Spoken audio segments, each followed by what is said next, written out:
Today's episode is brought to you by Mazars. SoundCartel. Partnerships are oh so popular as a business arrangement these days, but oh so fraught with difficulty if things go wrong. From SoundCartel, I'm Nicole Goodman, and this is Business Essentials Daily.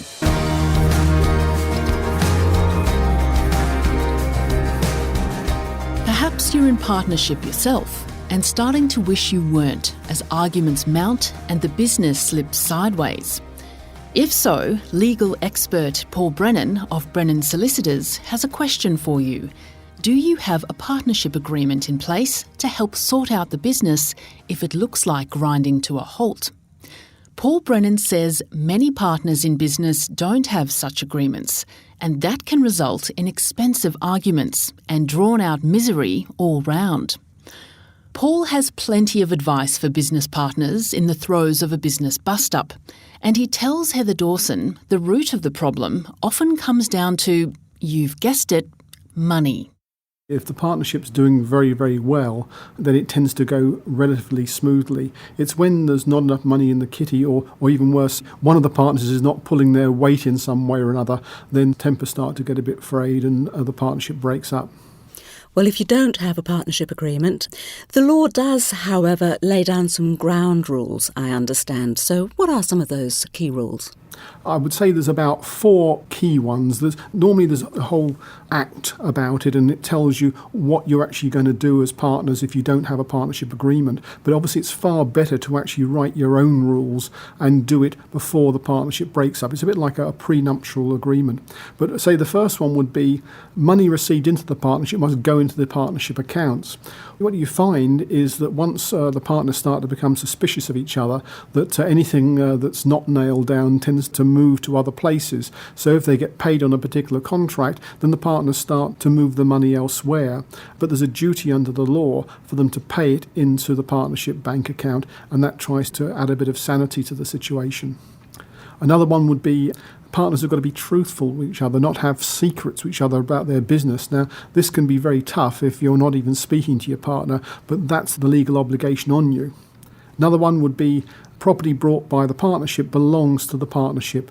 The partners go off and they buy various things, and when the partnership breaks down, they decide that they want to take them with them. Well, the idea is that if you bought it with partnership money, it belongs to the partnership, and therefore it has to be the subject of some settlement or some negotiation at the end of the day.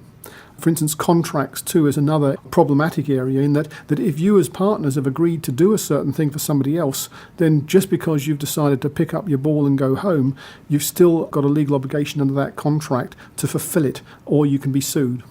Well, contracts can be a difficult issue, I imagine, when partnerships dissolve with regard to who does what and all that sort of thing. Oh, look, absolutely. And what you normally find is one partner walking off and the other partner, it all falls upon their shoulders. And if there's any money earned, then perhaps call them the lazier partner, tends to come in and want a bit of the money earned. And that's when they both go to lawyers, and that's when they really start to spend some money on fighting and letters back and forth. Well, can you argue that your partner, or ex-partner, should we say, incurred more debt and therefore should pay up more in the final wash-up, or that you contributed more and therefore entitled to more in the final wash-up of the business? There is normally one spendthrift partner who goes off and buys things like coffee machines or water machines or even larger things that the other partner doesn't feel the partnership needs. But both partners are not only liable to other people for those debts, but basically if it's spent on behalf of the partnership, it's tough, you're both liable. And that's where an agreement would come in, because it would limit one partner going off on what we might call a frolic of their own. Also, there's no salaries with partnership. If one person puts in more hours, that's tough. That's what being in partnership's about. It's a bit like being married. Sometimes one married party may try harder than the other. Well, eventually I suppose everything's got to get divvied up. And do you recommend an independent accountant to sort out the final accounts? Look, in a perfect world, yes, you'd have an independent accountant. And there tends to be always a suspicion between the partners that if you use the partnership accountant, that the partnership accountant likes one rather than the other. But I think that getting in a new accountant is extra money that you don't have, and therefore most partnerships try to rely on their own accountant. And hopefully the accountant will be responsible and draw up accounts, and things can be sorted out. What about things like the use of the business name? Well, if the partnership hasn't got any money, that's a great source of dispute. And if it has got some money even, it's a great source of dispute, because that's intellectual property rights, which nowadays are becoming more and more to the fore, the idea of a brand. You both work together to build up a certain brand, and therefore the name is important. Partners can go back and forth with arguments over this, and I would always think that it's not a bad idea to have a bit of an auction about it. Even both partners putting a sort of a dollar value on it in an envelope, and then putting both envelopes, and a lawyer or someone opens the envelopes and see who's the highest bidder. But something, because otherwise this can go back and forth, and every solicitor's letter you'll be charged through the nose for it. And it's just that those sorts of things do get expensive. And realistically, that business name, even though it may seem a big issue at the time, it actually may not be worth all that much anyway.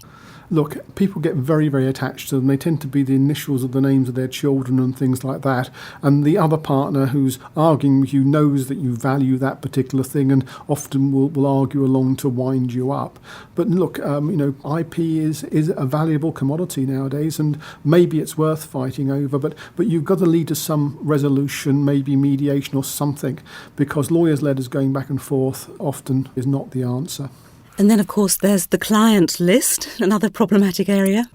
Client list, definitely. What happens is, well, normally, sort of certain clients belong to certain partners, and they obviously should go off with whichever partner it is. But there tends to be another set of clients who they both rush towards, and if with some agreement, then they can probably split them up, and the partnership can end in a very sort of dignified manner, or it can end in a real squabble.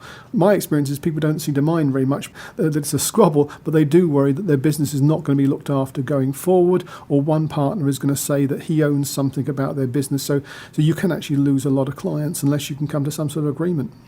Well, all in all, Paul, it sounds like a very good idea to draw up a partnership agreement in the first place. Given that, what should that agreement contain? Well, the great thing is that there's no standard partnership agreement. So this is something you can get the Rolls-Royce treatment, go to a lawyer, pay him the money, and he or she will do it for you.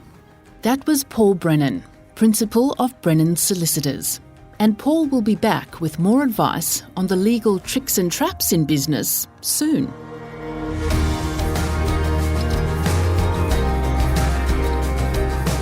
This episode of Business Essentials Daily is produced by the team at SoundCartel. Thanks for listening. I'm Nicole Goodman. We'll bring you more Be Daily tomorrow. Follow at BE Daily Podcast across social media, and head to bedaily.com.au for more from the Business Essentials Daily podcast. SoundCartel. This episode was brought to you by Mazars.